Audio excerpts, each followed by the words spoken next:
तो आज बहुत इंपॉर्टेंट टॉपिक हम लोग डिस्कस करने जाएंगे आज के लेक्चर में। वो टॉपिक है व्हीटस्टोन ब्रिज।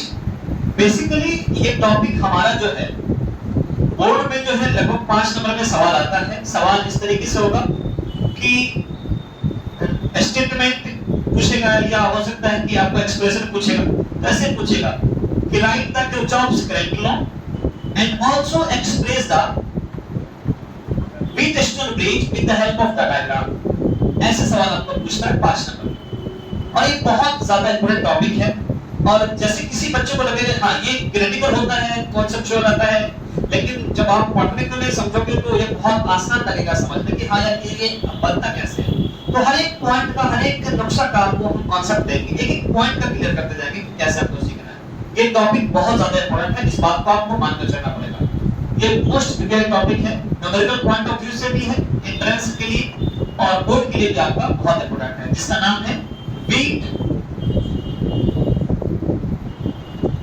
Wheatstone bridge. नाम से तो मालूम चल रहा होगा व्हीट का मतलब क्या होता है, गेहूं। स्टोन का मतलब क्या होता है, पत्थर, यानी गेहूं पत्थर वाला ब्रिज। ऐसा होता है ना, लेकिन ऐसा नहीं है।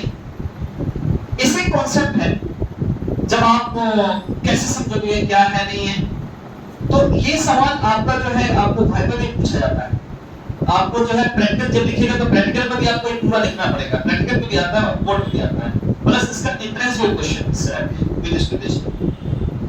तो मानिए जिस कभी आपको प्रोफेसर प्रैक्टिकल में पूछता है कि what do you mean by या how to know about the Wheatstone bridge, क्या आप व्हीटस्टोन ब्रिज के बारे में जानते हैं। तो आपके पास नॉलेज होगा तो इट मींस कि just you will give the answer, उस समय आप आंसर दे दोगे। तो आपने कहा सर ये होता है, ये इसका काम ये। तो आपका सबसे पहला सवाल पूछता है, इसमें ये पूछता है कि what do you know about Wheatstone bridge, क्या आप व्हीटस्टोन ब्रिज के बारे में जानते हो। पहला सवाल। अगर सपोज 4-5 बच्चों के बीच में आपने जवाब दे दिया, बहुत खुश होगा इंटरनली प्रोफेसर। फिर आपसे पूछेगा what are the application of Wheatstone bridge. तो बड़ा अच्छा लगता है भाई सवाल पूछ रहे जवाब बता रहे, यानी इसका यूज कहां पर है इस ब्रिज का। तो चलिए अब इसके बारे में आपको जानते हैं बहुत अच्छे से।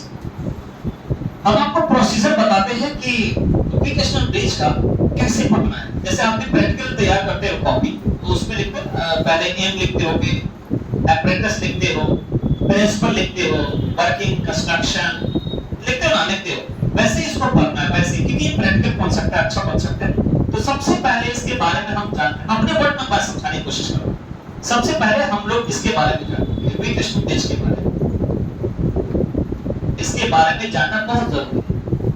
किसके बारे में, तो व्हीटस्टोन ब्रिज के बारे में जानना बहुत जरूरी है। दूसरा, जब इसके बारे में जान लीजिएगा ये है क्या चीज, तब इसका हम प्रिंसिपल जानेंगे। प्रिंसिपल, उसके बाद हम अगर जानेंगे तो जानेंगे कंस्ट्रक्शन के बारे में, कैसे बना, क्या क्या चीज का इस्तेमाल किया गया ना। उसके बाद हम लोग जानेंगे वर्किंग। इस तरीके से हम लोग का प्रोसीजर चलता रहेगा और फिर हम लोग कंप्लीट कर लेंगे टॉपिक। ये टॉपिक है टफ, लेकिन हम अगर पढ़ा देंगे तो बहुत आसान है, बहुत आसान। जो बच्चा पहला अगर क्लास कर रहा होगा, ये जो बच्चा बहुत वीक अगर होगा, बहुत वीक, वो भी पूरा समझ जाएगा। अब पता नहीं कैसे है ये मुझे नहीं मालूम, बस मैं पढ़ाऊंगा तो आपको पूरा समझ आ जाएगा। आपको एक दो फार्मूला तो याद ही होगा। ओम का नियम तो फार्मूला क्या होता है मेरे दोस्त, E बराबर I याद होता है, बहुत सुंदर। आपने जस्ट अभी कॉन्सेप्ट पढ़ा है कि अगर कोई क्लोज्ड सर्किट है तो उसमें इलेक्ट्रिक पोटेंशियल यानी वोल्टेज किसके बराबर होगा, यानी आपके मतलब है कि V1 plus V2 plus V3 plus V4 जो कि बराबर 0 होगा। ये किस कॉन्सेप्ट में, लूप रूल में है या किससे, उसके वोल्टेज लॉ में। यही तो पढ़ा था आपने कि सम ऑफ ऑल वोल्टेज या पोटेंशियल इज इक्वल टू 0। ठीक, चलिए हमारा प्रोसीजर स्टार्ट होता है समझने के। अब यहां से टॉपिक स्टार्ट होता है। इसके बारे में जानना, किसके बारे में, व्हीटस्टोन ब्रिज के बारे में। अगर इसके बारे में जानना है तो सबसे आसान अगर बताना जवाब तो कहना ये बेसिकली बैलेंस सर्किट है। कैसा सर्किट है, ये एक बैलेंस सर्किट है जिसके अंदर में 4 रेसिस्टर्स आपस में कनेक्टेड होते हैं। यानी जो 4 रेसिस्टर्स को अरेंज कर रखता है जिसमें से एक अननोन होता है। अननोन का मतलब जो हमें मालूम नहीं है। मतलब अब अंग्रेजी में तो आपको पता ही होगा, it is a balance with snow bridge, balance circuit. लेकिन it is arrangement of 4 resistors out of which one is unknown. ये अंग्रेजी में हो गया बहुत भारी बात, लेकिन इसको अपने वर्ड में समझना है, लॉन्ग टर्म के लिए, है ना, लॉन्ग टर्म के लिए। तो इसको समझने की कोशिश कीजिए क्या है। इसके बारे में समझते हैं। यह एक सर्किट है, शॉर्ट फॉर्म में यह एक क्या है, सर्किट है। और कैसा सर्किट है ये, बैलेंस सर्किट। ठीक, यह एक सर्किट है जो 4 रेसिस्टर्स को, 4 रेसिस्टर्स को, एलिमेंट ऑफ 4 रेसिस्टर्स, 4 रेसिस्टर्स को अरेंज करके रखना है। अरेंज में सजा कर रखना है ना, बैठा कर रखना, सर्किट में मतलब मेंटेन रखना। तो जो 4 रेसिस्टर्स को अरेंज करके रखता है, जिसमें से एक रेसिस्टर अननोन। मतलब समझ आया? अगर आपसे कोई पूछे यार कि तुम पढ़ लिया मैं कृष्ण ब्रिज, मैंने कहा हाँ यार मैं तो पढ़ लिया, तू पढ़ा ना, मैं ना पढ़ा, तो बोलेगा होता क्या, मैं नहीं पढ़ा, तुझे तो समझा दे। अच्छा ठीक है मैं समझा रहा हूँ। अगर कभी भी कोई पूछे ना तुमसे पीटरसन ब्रिज क्या है, तो सिंपल सा बोलना भाई एक सर्किट है। भाई कैसे सर्किट है, तो बैलेंस सर्किट है। तो कैसे समझेंगे, जब मतलब पूरा पढ़ लेगा तब समझ में आएगा कैसे बैलेंस सर्किट है। बस बोलना यह एक बैलेंस सर्किट है जिसके अंदर में कितने रेसिस्टर्स लगे होते हैं, 4 रेसिस्टर्स लगे होते हैं, जिसमें से एक रेसिस्टर हमें क्या होता है, मालूम नहीं होता है, ये अननोन होता है, हमें नहीं मालूम है इसकी वैल्यू। ठीक है, आप आराम से बता दोगे किसी को, हो जाएगा आपसे। चलिए, तो ये क्लियर हो गया आपका 3 पॉइंट। तो आपको इसके बारे में समझना है।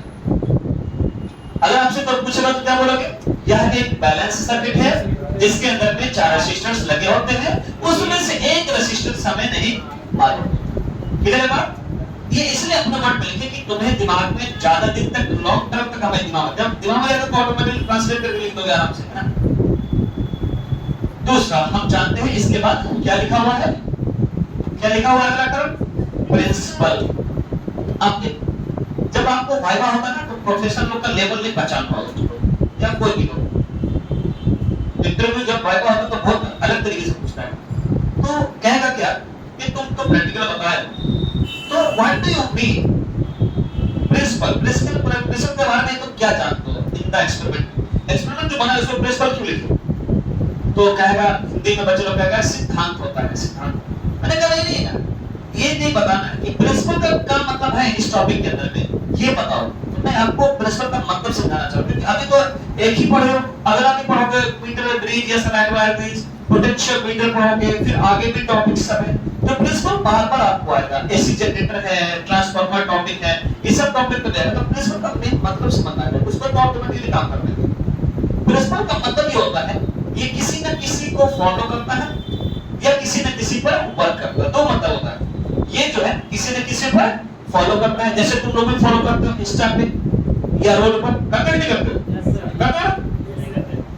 अब हमको थोड़ी मालूम, सबको थोड़ी देख रहे हैं, कोई इंस्टा पे फॉलो कर लेता है, कोई रोड पे फॉलो करने लगता है साइकिल से या बाइक से। यहाँ पे फॉलो करता है किसी न किसी साइंटिस्ट को। अब यहाँ पे नहीं सोचना वो सर उसको फॉलो कर रहा है, या किसी साइंटिस्ट को फॉलो करेगा या किसी न किसी बात पे प्रिंसिपल किसी न किसी पर वर्क करेगा। जैसे देखो पहले के समय में जो डीजल इंजन आता था, उस पर पेट्रोल इंजन आने लगा, उस पर सीएनजी इंजन आ गया, सीएनजी बिजली चलता है ना, तो जितने हाइब्रिड हो रहा है वैसे वैसे ये किसी न किसी पर वर्क करेगा या किसी न किसी को फॉलो करेगा। तो चलिए इसका काम देखते हैं। बात समझ आए प्रिंसिपल का मतलब क्या होता है, किसी न किसी पे फॉलो करना या किसी न किसी पर वर्क करना।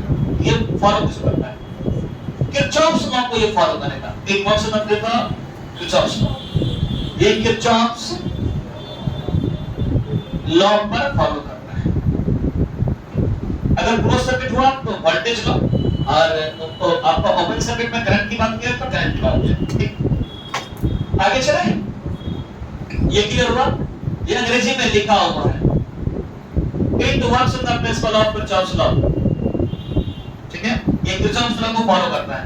आगे चले बाबू, अगला टॉपिक हमारे पास क्या है, कंस्ट्रक्शन। क्या है, कंस्ट्रक्शन। जब कंस्ट्रक्शन बनाते हो तो आपको कितने रेसिस्टर्स चाहिए? 4 रेसिस्टर्स। तो 4 रेसिस्टर का मतलब 4 पॉइंट होना चाहिए थे। 4 रेसिस्टर को 4 पॉइंट होना चाहिए। तो देखो डायग्राम मेन है, डायग्राम बनेगा। आपको वहां पर सब कुछ है, लेकिन एग्जामिनेशन के दौरान में डायग्राम खराब बन जाता है तो नंबर भी खराब आता है। ये बात मान रहे हैं? लैंग्वेज सही लिखो या ना लिखो, डायग्राम अगर टिच बन गया, अच्छा बन गया, तो आपको नंबर अच्छा मिल जाता है। ठीक है, तो यहाँ पर आपको देखना 4 पॉइंट ले लेंगे। ठीक है, जैसे सपोज डायग्राम बनाने का तरीका देखो, 1 पॉइंट ले लिए, ठीक है, इसके एक लाइन नीचे 1 पॉइंट नीचे सीधा है, फिर एक यहाँ ले लिए, एक यहाँ, 4 पॉइंट हो गए, ए बी सी और 4 पॉइंट हो गए। इसका मतलब है कि इसमें कितने रेसिस्टर्स लगे होंगे? 4। चलिए, इसमें हम लोगों ने 4 रेसिस्टर्स कनेक्ट,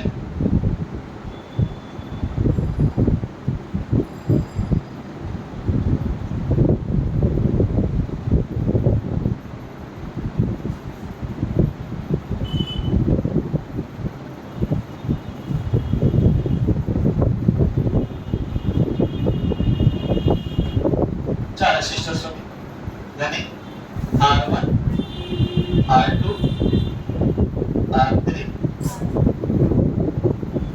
वर्टिकल।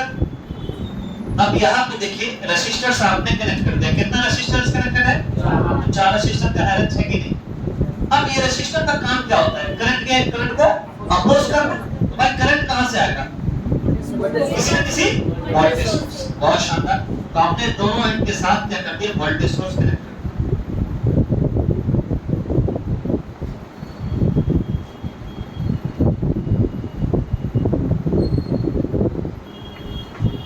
क्या बन जाओगे? Voltage source.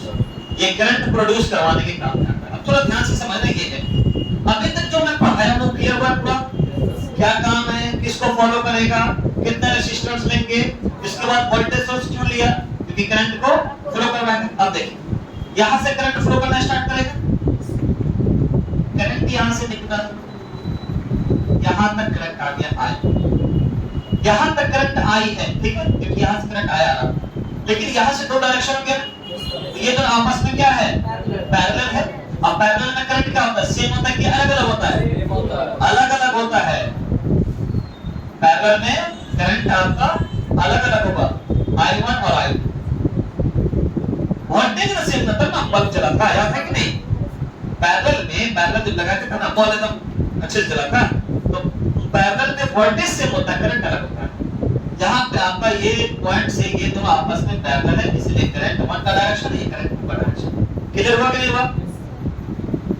यहाँ से करंट आ जा रहा था, इस पॉइंट पे गया, इधर एक रास्ता हो गया, इधर एक रास्ता था, करंट एक डायरेक्शन में, करंट दूसरा डायरेक्शन। अब देखिए थोड़ा सा ध्यान देना, करंट यहाँ से निकलना स्टार्ट किया, तो ये वाला और ये वाला सीरीज है कि पैरेलल है? सीरीज में। तो जितना करंट, अब सीरीज में ये दोनों आपस में, तो सीरीज में करंट क्या होता है? सेम होता है। इसमें करंट कितना दौड़ा था? I1, तो इसमें कितना दौड़ेगा? परसेंट क्लियर चल रहा है, ठीक है। इसमें I2 है, तो ये दोनों आपस में, यानी ये ऐसे ऐसे, ये दोनों सीरीज में है, जितना करंट इसमें उतना करंट इसमें भी दौड़ेगा, यानी I2। देखिए इस पॉइंट पे कितना करंट था? I।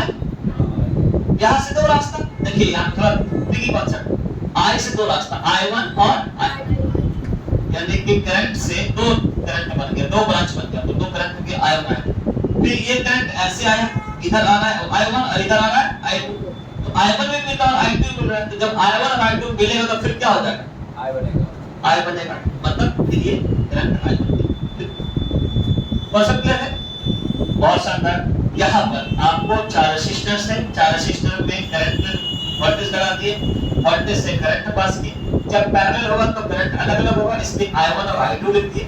अगर सीरीज में है तो करंट क्या होगा? सेम होगा। तो ये वाला दोनों आपस में सीरीज में है, तो इधर I1 है तो इधर भी I1, ये दोनों आपस में सीरीज में है, ये तो I2 है तो I2 हो गया। इसमें यहां से करंट पास करके चलेगा। यहां तक कॉन्सेप्ट क्लियर हुआ? कोई किसी को डाउट है तो पूछ लो, डाउट है तो पूछ लो। Have any doubt the particular diagram? At any point, please you will ask the questions. किसी को डाउट नहीं? अच्छा, अननोन रेसिस्टेंस बाद में पता चले, जब नंबर को बनाओगे ना तो वहां पे 3 वैल्यू दे रखे, एक नहीं दे रहा है, तो वहां पे अननोन रेजिस्टेंस निकाल देंगे। जो एमपीजी फिंगरटिप्स में भी है, डीसी पॉइंट के लिए सवाल है, उसका हम लोग काम करेंगे। कर मतलब देखेंगे सर इसमें अननोन रेजिस्टेंस होगा, कोई भी हो सकता है, कोई भी 4 में से। अब तो नंबर पे बना होगा ना, मालूम चलेगा। अब जब फाइनलाइज हम करेंगे उस पर फार्मूला मिलेगा, फार्मूला में 3 वैल्यू दे रहे, एक नहीं दे रहा है, तो आपको मालूम करना पड़ेगा। आसान है। ये सोचो ना कि कैसे कहेंगे कि बैलेंस बीच स्टोर बीच है, ये क्वेश्चन होना चाहिए। अननोन को तो मालूम कर लेंगे कि 3 को मालूम है, फार्मूला निकलेगा, फार्मूला बाहर कर एक का निकाल देंगे। लेकिन कैसे कहेंगे कि बैलेंस बीच स्टोर बीच है, ये समझ। तो यहां पे क्लियर है। अब अभी हमारे पास एक हम लोग गैल्वेनोमीटर लगाते हैं। सर एक बात बताइए, गैल्वेनोमीटर क्यों लगाएंगे? क्योंकि यहाँ पे हमारे पास करंट को नापने के लिए। ठीक है, गैल्वेनोमीटर लगा है। ये बेसिकली एक डिवाइस है ना, जिसका काम क्या होता है, अब काम भी जान देते हैं, बता देते हैं। सर ये क्यों लगाया आपको पता है? ये इसीलिए लगाया, एक काम किया कि ब्रिज को बैलेंस करेगा। स्थिति हमारे पास ये पॉइंट कनेक्टेड था, ये पॉइंट कनेक्टेड था, ये दोनों बचा हुआ था, तो भाई दोनों बचा हुआ तो इन दोनों के बीच में कुछ लगा दीजिए जिससे बैलेंस हो जाए। तो हम सर ये क्यों लगाए गैल्वेनोमीटर, तो उसका रीजन लिखते हैं। गैल्वेनोमीटर क्यों लगा? गैल्वेनोमीटर लगा दो काम है। एक काम ये है कि ब्रिज को बैलेंस करना, ब्रिज को यानी to balance the bridge in the circuit, bridge को बैलेंस करना यानी कि जो सर्किट है उसको बैलेंस करना। ठीक है, दूसरा काम क्या है, यानी कि to measure the deflection of current, ये हो गया अंग्रेजी में, यानी करंट के डिफ्लेक्शन को मेजर करना, करंट के डिफ्लेक्शन को मेजर करना, इसका काम। पहली बात कि सर अगर यहां पर ये नहीं लगाते तो ये सिंपल आपका सर्किट था। अगर ये आपको गैल्वेनोमीटर नहीं लगाते तो एक सिंपल सर्किट था जिससे करंट, वोल्टेज, रेजिस्टेंस निकाल सकते हैं। लेकिन ये लगाने से आपका बैलेंस को शो कर रहा है। कैसे मालूम चलेगा बैलेंस? क्योंकि हर पॉइंट आपस में एक दूसरे से कनेक्टेड है कि नहीं, इसलिए सब आप एक दूसरे से मजबूत भी हो गया। अब मान लीजिए 4 ही कोना कनेक्ट करें ना, आपस में ऐसे कनेक्ट करें तो कमजोर होगा नहीं होगा, तो बीच में क्यों लगाते हो? मजबूत बनाने के लिए। तो ये क्या करा दिया आपने, गैल्वेनोमीटर क्यों लगाया? तो दो काम है, एक तो है कि सर्किट को यानी बैलेंस करेगा या ब्रिज को बैलेंस करने के लिए, और दूसरा काम क्या है, इसमें जब करंट का डिफ्लेक्शन हो रहा है ना, डिफ्लेक्शन का मतलब चेंजेस जो आ रहा है, जो वेरिएशन जो आ रहा है करंट का, तो उसको मेजर करने का काम आता है। क्लियर है बात?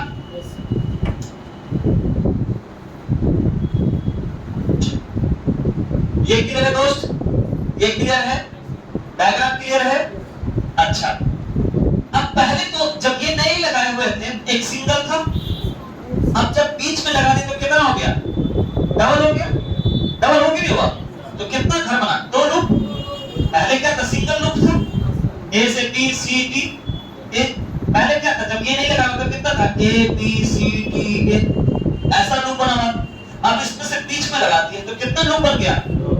दो घर बना ना, एक घर ये बना और एक घर ये बना। एग्जांपल बता रहे हैं, सपोज आपके पिताजी का जमीन है, अभी मान के चलो इसको हटा दो, पिताजी का जमीन है, तो अभी कितना जमीन है? एक पूरा, जितना बड़ा इसका एरिया है, तो बाउंड्री कहां से कहां तक है?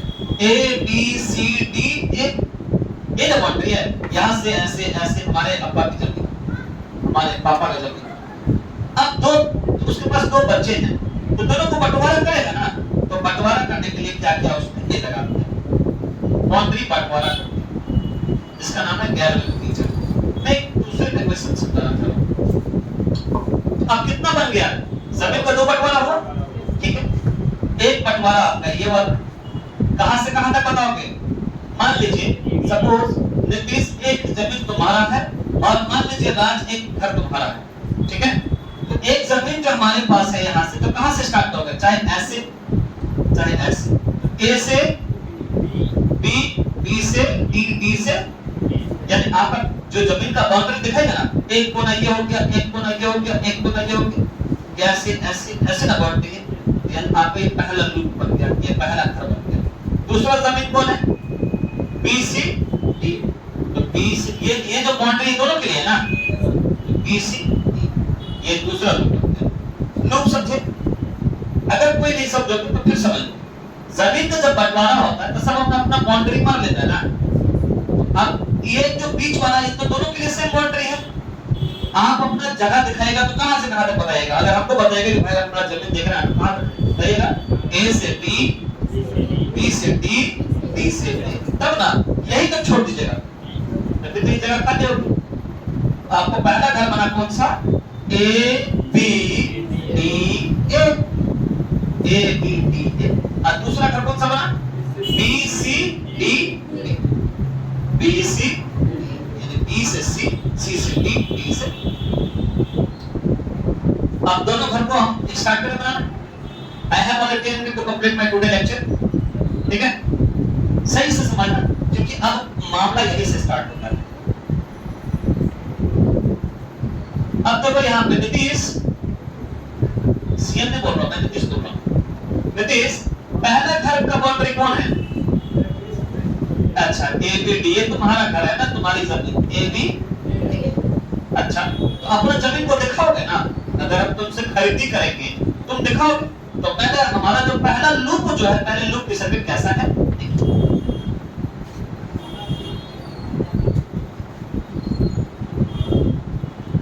ए बी डी, क्या नाम है बेटा?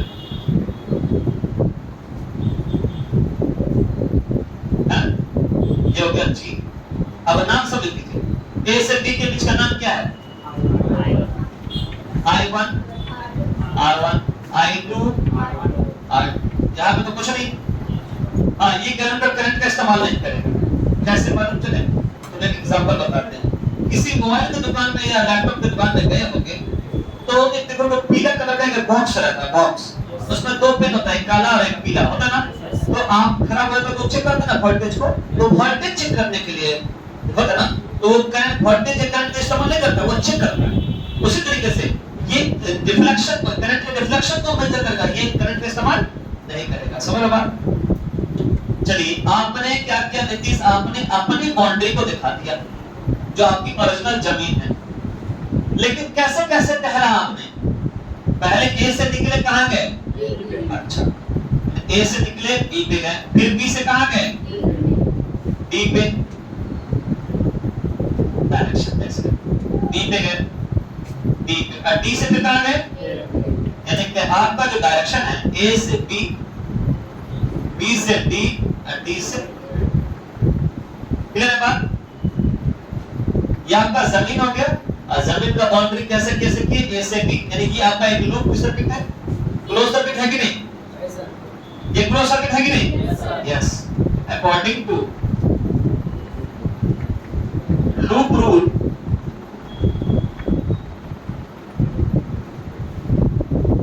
लूप रूल, जब ये लूप रूल लगेगा तो सारा वोल्टेज करंट किसके बराबर होगा? तो वोल्टेज कहां से कहां जाएगा? ए से बी, फिर कहां से जाएगा? वोल्टेज डी से डी, वोल्टेज कहां से कहां जाएगा? बराबर ए से बी प्लस बी से डी प्लस डी से। बात सब क्लियर है? अब V का फॉर्मूला क्या पढ़े आपने? V बराबर आया। तो चलिए, V बराबर आया, तो हम तब सब कुछ लेते हैं। V बराबर आई आर प्लस। अब देखिए ए से बी वाले में तो वोल्टेज का फॉर्मूला लिख दिए। ए से बी में करंट कितना है? I1 R1। बी से डी में कुछ है क्या? तो 0 लिखते हैं। अब डी से ए के बीच में, डी से ए के बीच में क्या है हमारे पास? कौन सा क्लियर है? सबको समझ में आ रहा बात? अच्छा, अब हम लोग को प्लस माइनस देखना है। अगर सेम डायरेक्शन में होगा तो प्लस, अगर उल्टा में होगा तो माइनस। देखिए, ए से बी में करंट ए से बी ऐसे है, ये भी ऐसे ही है, ऐसे जा रहा है, डायरेक्शन इधर ही है ना, ये भी इधर ही है, तो प्लस होगी माइनस।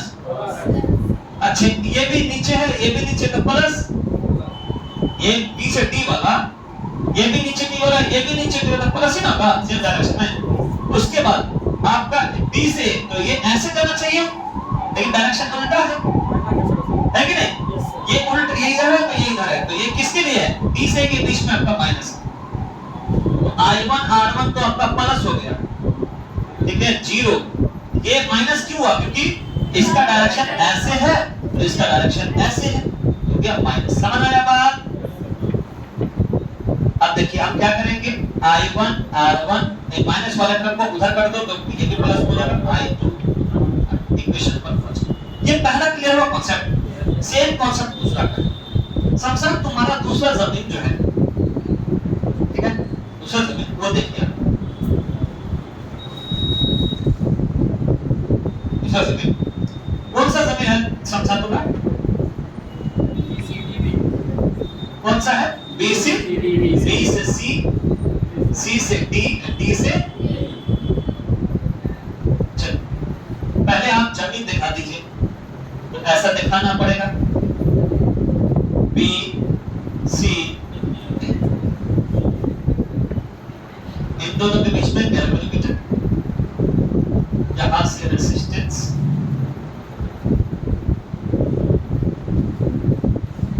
इस वाले बी से सी में क्या नाम है? बी से सी वाले में I1 R4 I2, ये जमीन होता है। डायरेक्शन आपने जमीन का बाउंड्री कैसे दिखाए थे? बी से सी, बी से सी, बी से बी,